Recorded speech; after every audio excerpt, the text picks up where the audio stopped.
Salut à tous, c'est Fal, j'espère que vous allez bien et aujourd'hui on se retrouve pour le dernier résumé de Nation League de cette année 2024. Pour ce dernier match, plus aucun enjeu, la Hongrie était sûre d'être troisième, l'Allemagne était sûre de finir première et donc c'est pour cela que Julian Nagelsmann a décidé de changer totalement sa composition. On se retrouve donc avec une équipe d'Allemagne qui a littéralement joué contre la Hongrie avec 9 titulaires qui n'étaient pas là lors du match contre la Bosnie il y a quelques jours. Nagelsmann a choisi de garder Kimmich, le capitaine, en arrière droit dès le début et a mis Andrich en 6, sûrement par manque de personnel. Sinon, tout le reste, c'était des nouveaux par rapport à la dernière fois. On a donc déjà le premier changement qui est Nübel dans les buts par rapport à Baumann qui avait été choisi contre la Bosnie. Là où d'habitude on a un David Raum ou un Mittelstädt en arrière gauche, il a décidé de titulariser Benjamin Heinrich. C'est la première fois pour lui qu'il est titulaire dans cette année 2024. Et en défense centrale, on a ni Ta ni Rüdiger avec Schlotterbeck qui était logiquement prévu de jouer. On a Robin Koch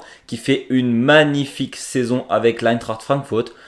Malheureusement pour lui, ça s'est un peu mal terminé. Aux côtés d'Andrich, donc en 6, il a décidé de titulariser Nmecha. Et en attaque, on a donc Chris Führich à gauche, Julian Brandt en 10, Sané à droite et Gnabry en 9.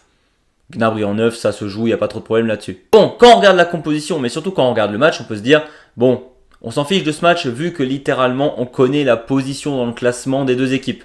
Et pourtant, je l'ai trouvé extrêmement intéressant sur le principe que tous les joueurs qui ont joué lors de ce match veulent montrer ce qu'ils valent et chaque joueur veut montrer qu'il a sa place en équipe d'Allemagne pour les prochains rassemblements. Et là, je pense qu'on peut sincèrement dire que lorsqu'on a quand même déjà cette habitude des grandes équipes, de l'équipe d'Allemagne, etc., c'est un peu plus facile. Il y en a certains, ils ont un peu déjoué à cause de la pression. Mais par exemple, je pense à un Sané ou un Gnabry qui, malgré qu'il n'ait pas marqué ou qu'il n'y ait pas eu de grosses occasions, était pour moi supérieur en première mi-temps. Et c'est pareil pour Kimmich en défense. Alors oui, il a fait une petite erreur qui a permis à la Hongrie d'avoir une très grosse occasion en première mi-temps.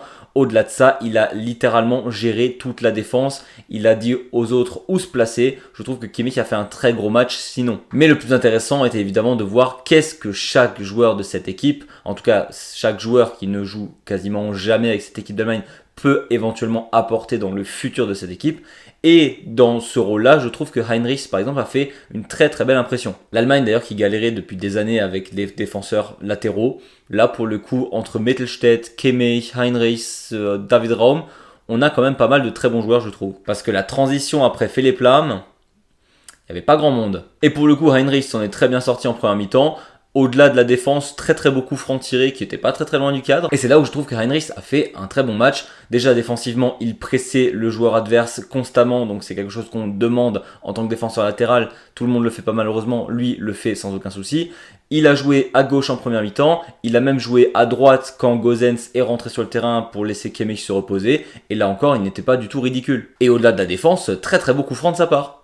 Pas cadré, mais c'était pas loin. Pour ce qui est des nouveaux, on va aussi parler de Brandt et Führich. Je les ai pas trouvés exceptionnels sur ce match. On a Brandt qui en deuxième mi-temps marque un but malheureusement hors jeu. Et pour le coup, il n'y a rien à dire, il l'était totalement. Mais au-delà de ça, je ne l'ai pas trouvé extrêmement flamboyant en attaque. D'ailleurs, comme dit Julian Brandt, ça fait quelques temps où je trouve que le niveau baisse. Après, la saison à Dortmund ne l'aide pas. Et là, on avait quand même 3 titulaires de Dortmund, c'est pour dire. Et d'ailleurs, ça s'est vu tout de suite.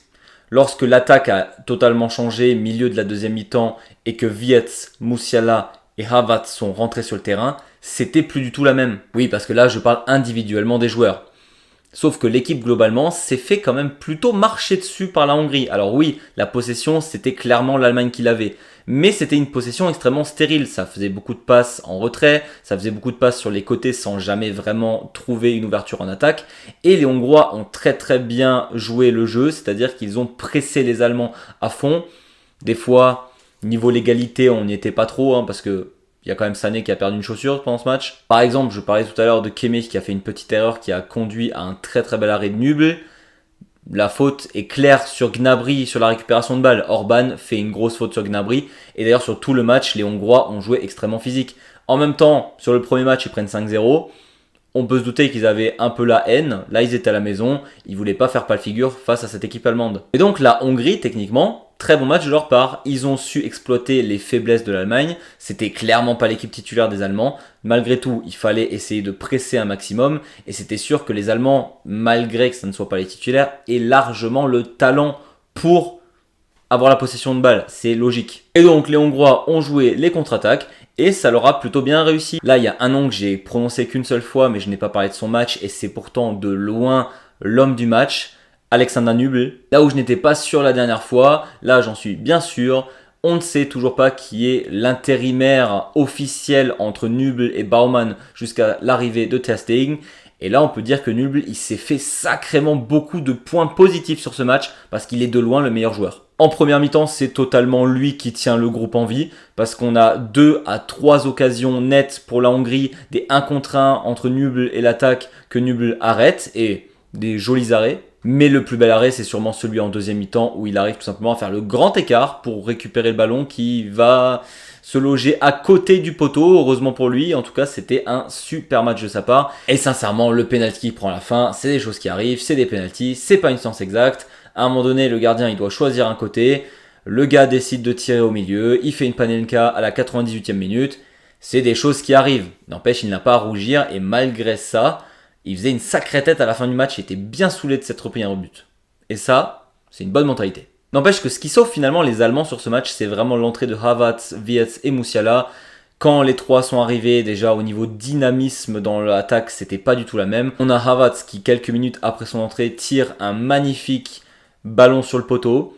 Lui, décidément, niveau pas de chance en équipe d'Allemagne, on est quand même très très haut. Et au-delà de ça, on a l'habitude de les voir. Wirtz, Musiala, Havertz, lorsqu'ils jouent ensemble, une touche de balle, ça va très très vite, ça trouve les angles et ça va en avant. Là où l'équipe d'Allemagne avait du mal, on avait souvent Schlotterbeck ou Kimmich qui arrivaient à mettre des grands centres en avant pour essayer d'avoir des occasions nettes.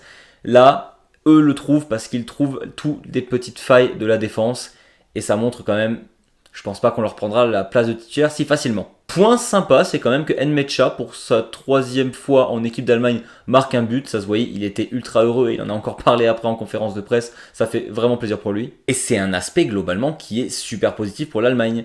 Il y a plein de buteurs différents. Alors oui, c'est toujours bien d'avoir par exemple un Harry Kane qui marque un maximum de buts pour ton équipe. Mais par contre, arriver à varier les buteurs lorsque tu n'as pas encore de vrai neuf, parce que même Gnabry qui joue en pointe, ce n'est pas un vrai neuf, ça montre l'équilibre du groupe et ça montre que chacun peut se montrer dangereux. Et je trouve ça vraiment super et surtout très positif pour l'Allemagne à l'avenir. Malheureusement, ce match n'aura pas été sans conséquences. On a Florian Wirtz qui prend un carton jaune lors de ce match. Alors ça semble totalement anodin. Sauf que c'est le 2e de la compétition et donc il sera suspendu pour les quarts de finale l'année prochaine. Et l'Allemagne sans Florian Wirtz, c'est pas totalement la même équipe non plus. Donc à voir ce que Nagelsmann bricolera à ce moment-là. Mais bon, vu l'effectif, je m'en fais pas trop, même si ça aurait été vachement cool qu'on ait Wirtz sur le terrain parce qu'il est absolument incroyable avec cette équipe d'Allemagne. Score final 1-1. L'Allemagne ne termine pas cette année sur une défaite, c'est déjà ça. Et vu le match, ça aurait clairement pu être le cas. Comme quoi ne pas se fier aux statistiques, parce que ça ne montre pas tout. Les actions les plus dangereuses étaient pour les Hongrois. Mais bon, comme dit, 9 titulaires qui ont été changés, une équipe d'Allemagne sûre d'être première de son groupe. Voilà, on s'en fiche un peu, mais ne pas finir sur une défaite, ça reste ultra positif pour cette année 2024 qui aurait été très très positif pour cette équipe d'Allemagne. Voilà, c'était tout pour moi. N'hésitez pas à vous abonner ou à mettre un petit pouce vers le haut si ce n'est pas déjà fait. On se retrouve très vite pour une nouvelle vidéo et d'ici là, je vous dis servus.